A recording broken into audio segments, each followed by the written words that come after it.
Let's finish up the MG case. So I got to the board and what the board did. So some accused the board of just acting too quickly and too drastically without sitting down and really figuring out what was the problem. If they allowed MG to borrow against the commitments, those forward contracts that they had, they probably could have survived the energy swings. The board just assumed the strategy was flawed because of the bad press, and they shut it down very quickly. If they just not shut down positions and just continued, they probably would have ended up in pretty good shape at the end of it. Energy prices did come back up. Now, you might think of the scenario, what's going on right now in the U.S. in 2020 with energy prices. And boy, you talk about a disaster on their hands. It could have been an incredible disaster. um, that's why I'm saying value at risk is good. But, when we talked about worst case scenarios, Taylor talked about a worst case scenario. The problem with that is the worst case, historical worst case, wasn't the worst case the day before that worst case happened.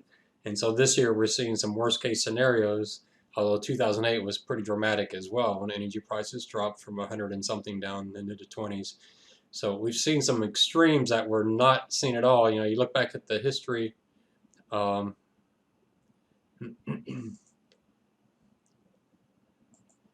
and we're looking at this period right here.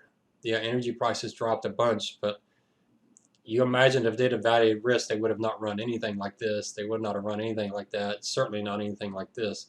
So, it's when you're doing value at risk. I say go to the extremes, go further than what history has shown, just so you understand what's going on. But the board in this case probably should have shut the whole thing down. If MG could have found the resources, this case probably would have worked. This hedging strategy probably would have worked. But looking at it in isolation, the board acted too quickly without much information. So let's talk about this case. And I think the key here for this case is this last word, communication. So if you were doing this case, if you're doing this, you're working for this company, you're doing this strategy, what would you have done? And this would have been a great in-class discussion. Unfortunately, we don't have that opportunity. So I'll just give you some of my experiential, some of the background I had in doing situations like this. In fact, what I did with USA's pension plan is not that unlike this. And then if you have a different perspective, definitely put it into your class notes, highlight it. I'd love to see other opinions. But with the USA pension plan, I was hedging the risk that interest rates would fall dramatically.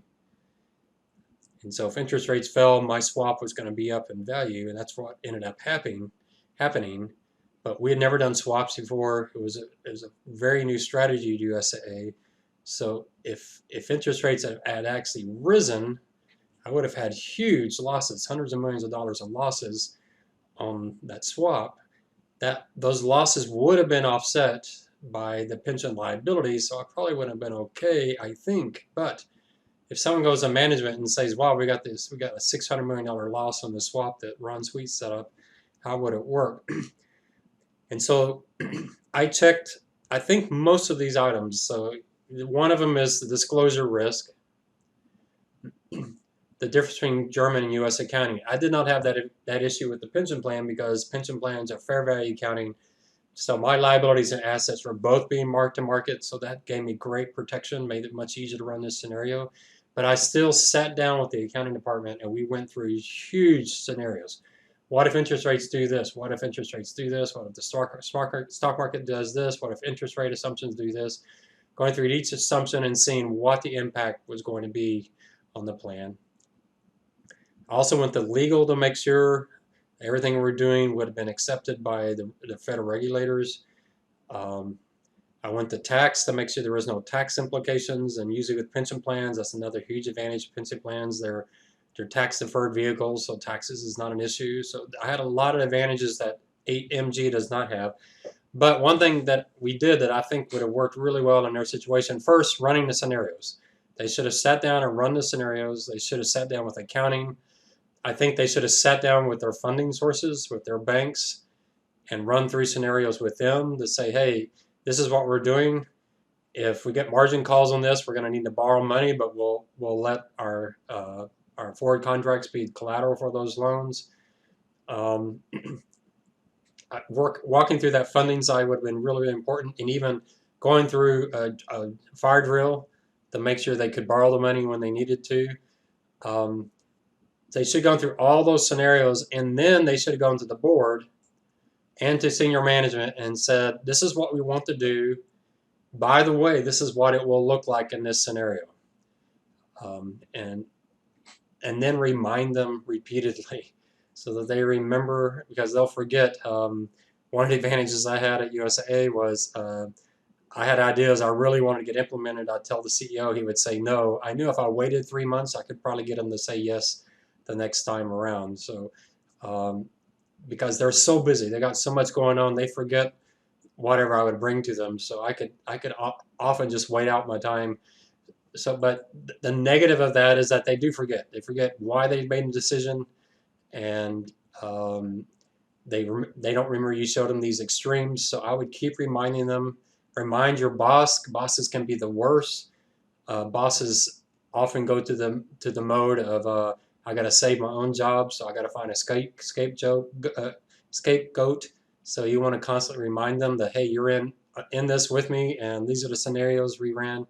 So I say communicate often, and I think what finance makes the biggest mistake is finance avoids showing the bad scenarios. Finance refuses, hey, if interest rates rise, boy, this strategy is not going to look too good. We'd be much better off if we didn't do these swaps if interest rates rise. Hey, if oil prices fall, these futures are going to have some large losses. They'll be offset by the forward contracts, but our German accounting won't show that. I mean, just real explicitly going through exactly what it means. So it gets back to one of my most important criteria coming out of this class, best lessons learned. You understand risk at the extreme. In 2020, if we didn't understand it in 2020, this is about extreme as you can get. Firms are facing things they would have never thought was possible just 6 months ago. You've got to go to the extreme with oil prices, gasoline prices, interest rates, stock markets. Here with oil prices, the problem with going to the extreme, obviously, with oil prices is there was not much history. There's a pretty good point right there, $20 to $40, and then back down to 20 pretty rapidly. I'm not sure what exactly happened there. So that gives you a little bit of ideas. So they certainly could have played that. You can notice volatility got much greater as you went forward, and then just off the charts. If I use the log normal chart here, it might not look so extreme. I can even try that, and sometimes you have to see, is history really as mild as it looks, or is it just that that I'm using the wrong scales? So if you use log normal, yeah, it doesn't look. Boy, I can't get rid of this guy. Go away. It won't go away. So let me just delete it. So there's the 93, 94. Still much tamer in the future, but with log normal, it doesn't look nearly. Log normal, a 10% change of log normal looks the same no matter where you are. And so you can see that this area is still much less volatile than this area, but this area is not nearly as volatile as it looked with the regular scale. So, do whatever you can to try to get as much information out of history, but then go even further extremes. Do scenarios that have never happened in history, and I think you'll be a much better finance major or actuary, and you avoid these kind of disasters where people are shutting down your strategy even though it's still working just because they don't understand what you did. So if you talk about this case on the exam, you've got to talk about communication. And I mean communication well in advance, communication at the extremes, and then communication regularly throughout the year to keep reminding people what they approved so they don't suddenly start looking for a scapegoat. I never knew, I never knew about this. No one ever told me we were doing this. I was in a meeting once where the CEO, I was in front of the exec council, and the CEO said, "Who approved this?" He was really angry about some strategy. While he was asking that question, I was standing in front of exec council with a piece of paper with his signature on it, approving the very thing he was complaining about. Did I pull that out and show everybody that I had his approval? Absolutely not. That would have been a disaster for my career. But he did approve it, and I had his signature on it. He had just completely forgotten that he approved it. So it's management. It's not that they're stupid or incompetent or anything. These are smart people, but they're overwhelmed with a lot of things, and they have to somehow keep it all retained and understand. And you got to help them with that. All right, let's get to where there is some incompetence probably, and this is the Orange County case. We'll start it tonight, and then we'll finish it up the next class. But it was the largest municipal failure in U.S. history up at the point in time this happened. I think we've had one or two larger than that, and we might see some this year. It's pretty amazing given what this one of our congressmen says about whether or not Congress is going to bail out cities and states.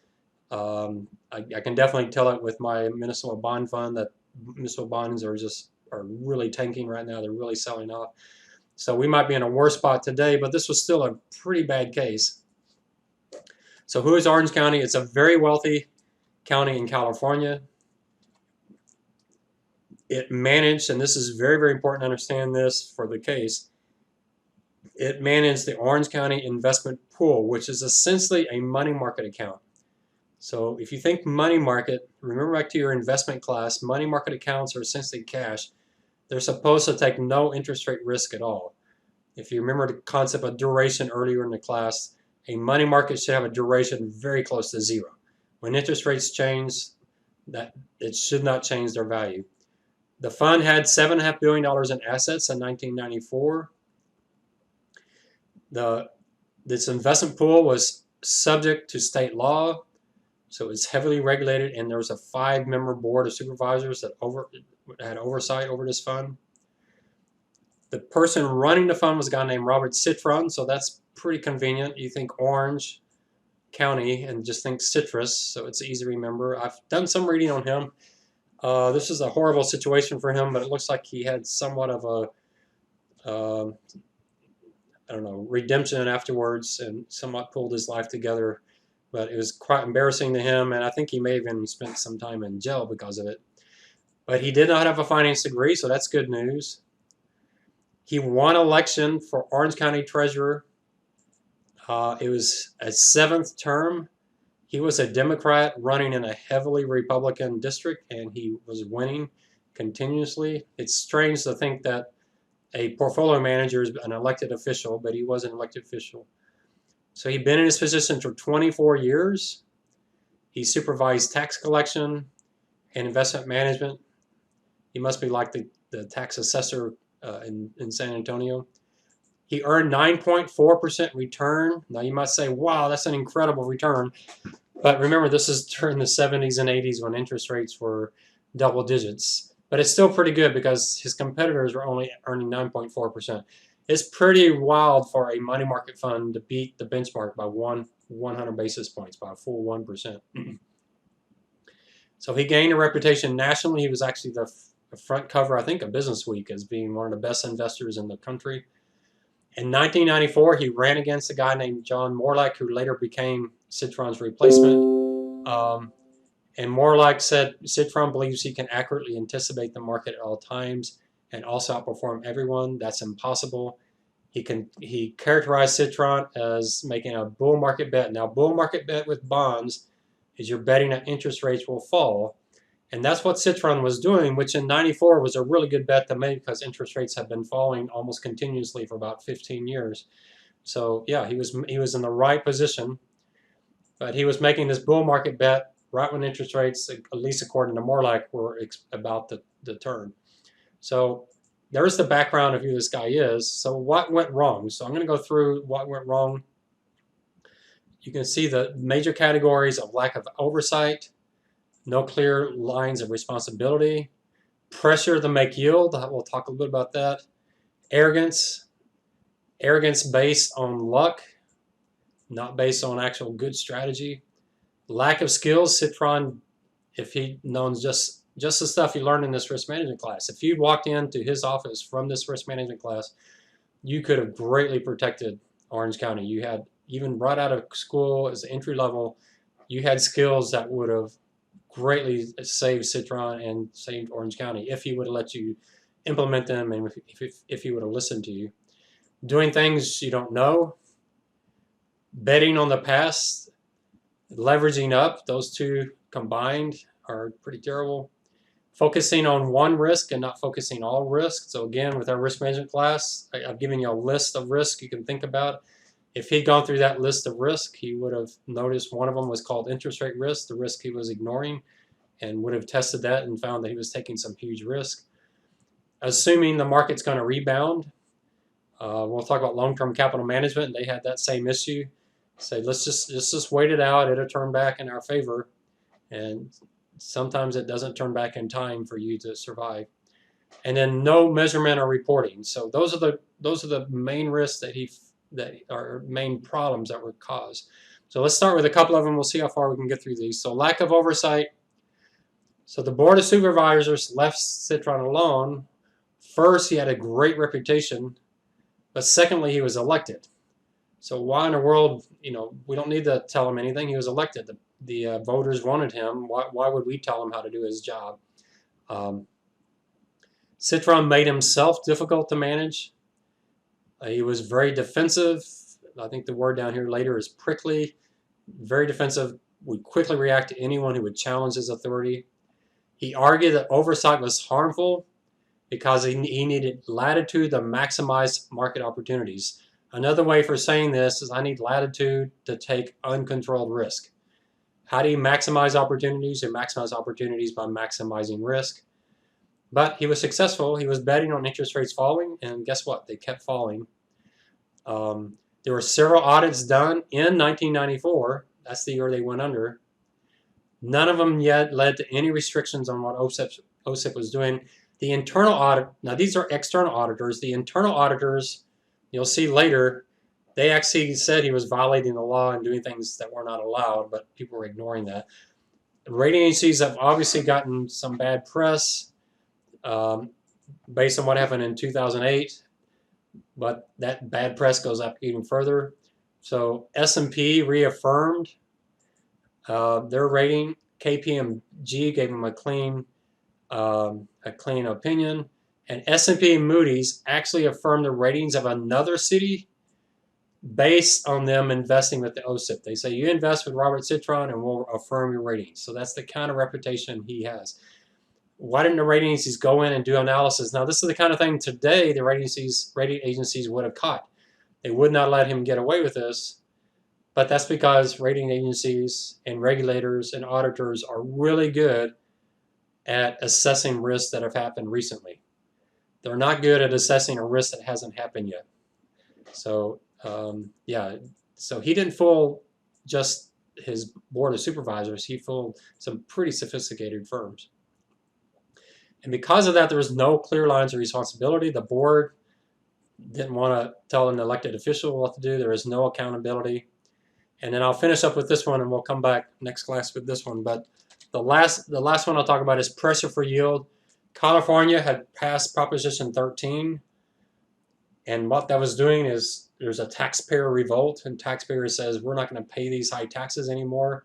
It was putting huge stress on these public revenues. And to try to offset it, they were going to Robert Citron and said, can you get us an extra 0.5%, 1%? Anytime you go to a bond manager and say, I want more yield always means more risk. There's just no, you got to take interest rate risk, credit risk, convexity risk, liquidity risk, structure risk.